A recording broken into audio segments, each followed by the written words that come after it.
أعوذ بالله من الشيطان الرجيم بسم الله الرحمن الرحيم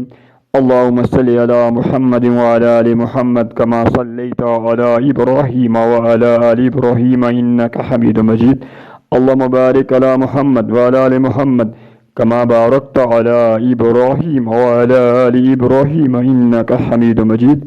السلام علیکم ورحمۃ اللہ وبرکاتہ۔ میرے معزز محترم مسلمان بھائیوں اور بہنوں، دھوکہ دہی اس زندگی میں ایسے شامل ہوتی ہے جیسے گندگی میں بدبو شامل ہوتی ہے، جو دولت رکھنے والی زندگی کی دیوانی ہوتی ہے، اچھی عادات رکھنے والی زندگی سے بیگانی ہوتی ہے، دھوکہ دہی اس زندگی میں ایسے شامل ہوتی ہے جیسے گندگی میں بیماری شامل ہوتی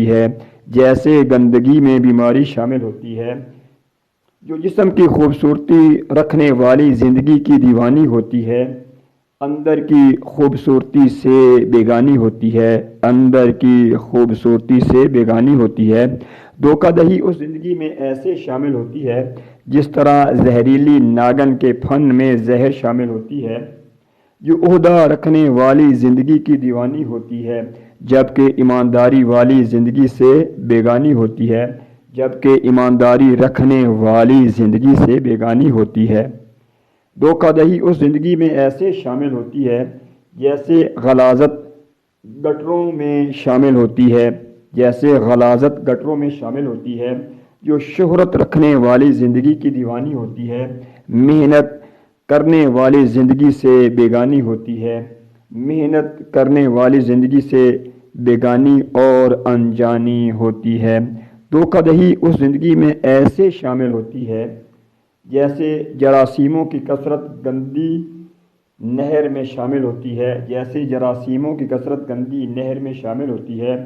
جو دولت، شہرت، خوبصورت جوانی کو چاہنے والی ہوتی ہے، محنت، ایمانداری، خدمت گزاری اور عبادت گزاری رکھنے والی زندگی سے بیگانی ہوتی ہے۔ دھوکہ دہی اس زندگی میں شامل ہوتی ہے جو دولت اور خوبصورت جسم کو چاہنے والی ہوتی ہے، جبکہ محبت، وفا اور چاہت اس کی زندگی میں ایسے شامل ہوتی ہے جیسے خوبصورتی اور خوشبو پھول میں شامل ہوتی ہے، جیسے شہد میں مٹھاس اور شفا شامل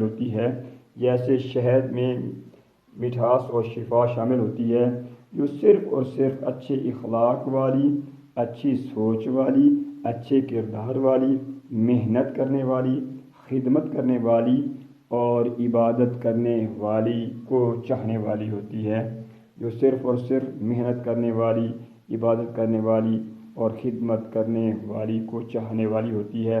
چاہے وہ زندگی دولت والی، چاہے وہ غربت والی، چاہے خوبصورتی والی، چاہے بدصورتی والی، چاہے ان پڑھ، چاہے ڈگری والی ہوتی ہے۔